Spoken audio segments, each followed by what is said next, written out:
Okay, so we are going to start the next section of your model, which I actually want you guys to start in a brand new file. Make sure you save where you were before and open a new file. And what we're going to do is we're going to do a little tracing exercise, and we're going to trace the shapes of our molding in order to place them somewhere else. So you are going to start by importing a JPEG, and you're going to import Blythe Spirit 2-6 page 4. And this is the name of the PDF that I pulled it from and the page number of that PDF that I pulled it from. So make sure you insert that one. And we're going to do like we did before with the ground plane. It doesn't really matter how big you make it to start. But what you're going to look at is this little guy over here. So we're making this molding. This is the cornice molding for the top of every wall. This little piece right here is going to be the chair rail molding for every wall. And this little piece right here is going to be the decorative molding that's on the top of our archway and around our fireplace. We're also going to do an 8-inch molding for our baseboard that's just essentially a square. So I'm going to show you how to make all of these, but what we need to do first is grab our tape measure tool and scale all of this to the right size so that we can trace it correctly. So like we did with our ground plane, you're going to click once and click the other end. And this is telling me that it's 8 feet and 1/4 of an inch, but I want it to be 8 inches. So I'm going to type 8 inches and hit enter. It's going to ask me if I want to resize the model, and I do, so I'm going to hit yes. Zoomity out, and zoom back in. So now I'm zooming out and zooming back in so that I can find my piece. And you notice it's nice and small now.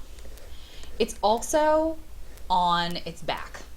Now, when we put it on the wall, we're putting these on walls. So we were going to want them to be standing straight up. So at this point, I'm going to go ahead and try and get my my things to be made going vertical. And to do that, I'm going to grab the rotate tool. And what you can see is that as I rotate around, I can't find anything that's going to want me to pick this up. And what I mean is I can't find anything in the green or red direction. And what I really want is the red direction. I want to grab this side, and pull it up. So I am going to come over here. I'm going to make this box for no apparent reason. But the reason is so I can grab this red face and hold the shift key, come over to this, click on the corner to anchor the center point, click on this edge and rotate it up so it's 90 degrees. So now I'm going to build on it like it's a wall. If I want, I can now delete this whole square. It's no more use to me. Okay. So now I'm going to build this framing, or this molding, and I'm going to trace it right off this drawing. I'm going to start with the smallest piece, and I'm going to do my straight edges first. So I'm going to do straight, straight, straight, and you're not going to be able to get entirely close. You're going to be able to get close, but not exactly perfect. So I've got this trail of a straight line. I'm going to go ahead and hit the escape key so it bounces back, and I'm going to draw this straight line up here. I want to be careful that whenever I draw these lines, I make sure they connect to the line beforehand. I'm going to grab the arc tool with the A key, and remember with the arc tool we go end to end with each click and then pull our center out. So I'm going to click the end point, and then I'm going to pull the center to match this. I also want to make sure you might have to turn yourself kind of sideways so that you can tell you're not doing this. You want to make sure that you're on the surface. Actually, I need to go more this way.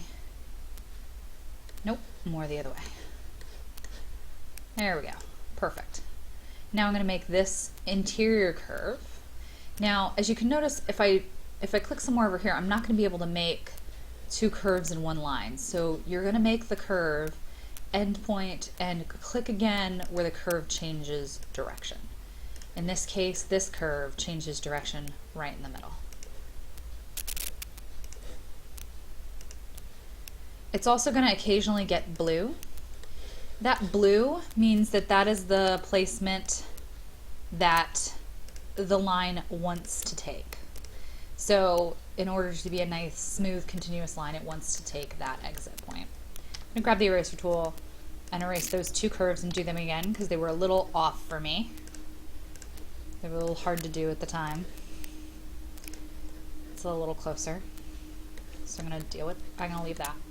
Now, before I start tracing anymore, I'm going to grab the space bar from my selection tool, double click the N key for the move tool, and make a copy of it out here. I'm just going to tap the control key and make a copy out there, because I'm going to use that for our door casing and our chair rail. So now I'm also going to draw this guy. So I'm going to grab my line tool. Oh. I grabbed the rectangle tool with the R key. I actually went the line tool with the L key. You can tell the difference by if you look at my cursor, that's the rectangle tool. It's got a little rectangle right next to my pencil. That's the line tool. There is no rectangle. They look very similar though. So I'm going to draw my straight lines for this guy. I need to draw the straight line, so I'm going to tap the escape key to break that continuous line and add another one. I'm going to grab the A key for my arc. Now I need to again make sure that I anchor here, to click where it changes arc direction, and pull out for the bulge. Click, click, and pull. Click, click, and pull. And you can see that when I finish it correctly, it fills with a surface, and I definitely want to see that. So I'm going to double click the surface again, grab the move tool, do the same thing I did with the other one. Zoom out, move it off to the side, and tap the control key to make it a copy. For my baseboard, I'm just going to make a rectangle that is 8 inches tall by 0.5 inches wide. Whoops. I guess I meant 0.5 inches wide by 8 inches tall. And that is the right shape for there. For this, I'm going to make sure this line connects, come out, do a 45-degree angle.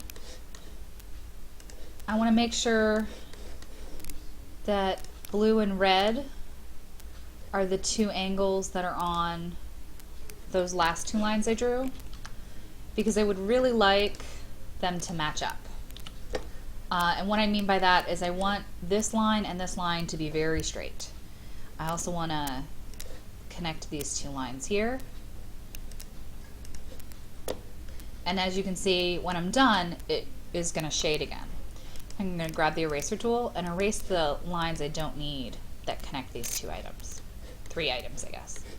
So now this is one solid unit, this is one solid unit, this is one solid unit, and this is one solid unit. And that is all I need. You can save this as molding, just in case.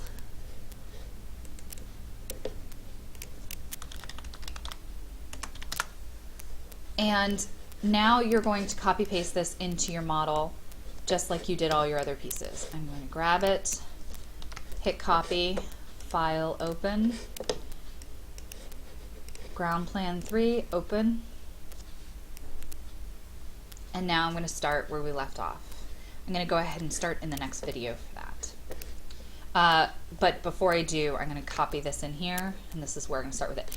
I'm going to place one copy of this in the middle of the room so it's easy for me to access.